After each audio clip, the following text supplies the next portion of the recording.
vit une quinzaine dans un studio. Une quinzaine. Donc j'ai décidé de quitter le cadre familial.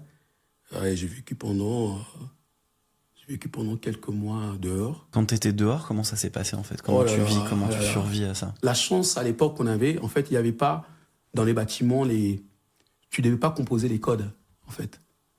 Et les portes. T'es ouvert. Les portes, donc tu pouvais rentrer et dormir dans les cages d'escalier. Et puis parfois je me faisais rejeter. Dégage, mais qu'est-ce que tu fais? Et puis après, il faut savoir qu'à l'époque, en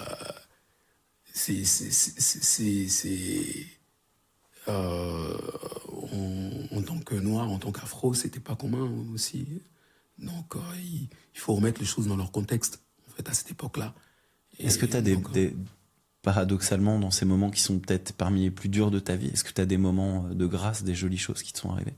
Ouais, oui. Et un jour, j'avais tellement faim que j'avais une douleur lancinante et le ventre, oh là là. Et c'était la première fois que le ventre me parlait, en faisant des bruits, de multiples bruits sur mon ventre. Et lorsque je fouille une fois, à ce moment-là, je fouille une poubelle et j'arrive à trouver un morceau de pain moisi et je le mange. Je suis tellement content, ça a été le moment le plus incroyable de ma vie.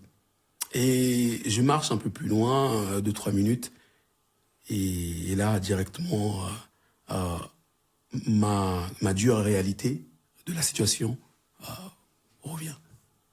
Donc c'était des moments de grâce à cet instant-là, là où je peux avoir ce morceau de pain moisi, je me dis, waouh, quelle grâce. Et je mange, je déguste. Si vous vous abonnez à notre chaîne YouTube, on devient visible. On a créé Préface pour avoir des conversations inspirantes. Et quelle conversation on vient d'avoir. Elle nous rappelle cette chose simple. On est à une décision de changer sa vie. Si vous êtes en quête d'un déclic, de renouveau ou d'un élan, et que vous êtes à 2 doigts d'écrire le prochain chapitre de votre vie, alors bienvenue dans Préface.